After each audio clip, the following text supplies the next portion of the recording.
following video, we're going to learn how to play C major chord. We're not going to worry too much about the picking hand right now, but we are going to focus our attention on the fingers. We're only going to use finger number 1 and finger number 2 for this chord.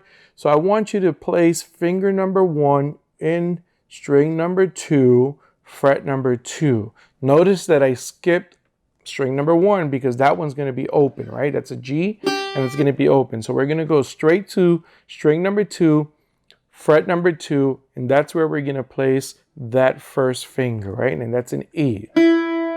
Okay, so we have 2 notes already. We have G that's going to be open. We're not going to play anything in G, and we're gonna have finger number 1 in fret number 2. Now, right next to E, right next to that finger number 1, we're going to place finger number 2 a little bit above it, right? And that's going to be the C, okay? That's going to be the name of the chord. So we have finger number 2 in fret number 3, string number 3, finger number 1, fret number 2, string number 2, and open G where we're not actually pressing anything, okay? Now let's go to the picking hand.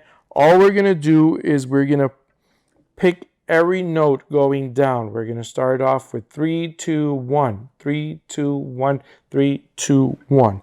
Let's see how that sounds.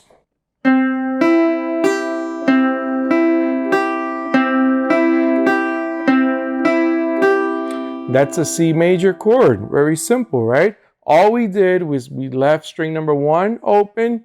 We placed finger number 1 in fret number 2 and finger number 2 in fret number 3, string number 3. One way of practicing this chord is just release your hand from the fretboard and just try to place the chord together as brothers. Take it out, place it back, take it out, place it back, and then you just place your fingers. That's how you can practice placing the chord, not building it, okay, like I did right here.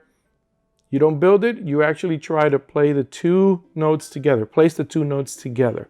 If you're listening to a buzzing sound, right, especially on the open string, because we have finger number 1 right above it, it might be that you're gonna have to make sure you put your hand in an angle. That means you place your thumb right behind, right kind of centralized to the neck here. And that's going to help you give your fingers a little curve. It's kind of like if you have a tennis ball in your hand, you're going to give the fingers a little curve.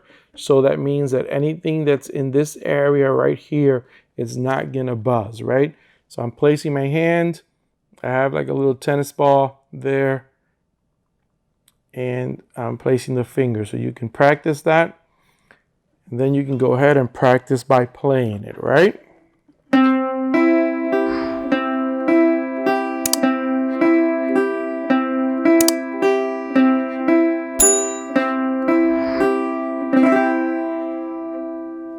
So there you go. Your first chord, C major.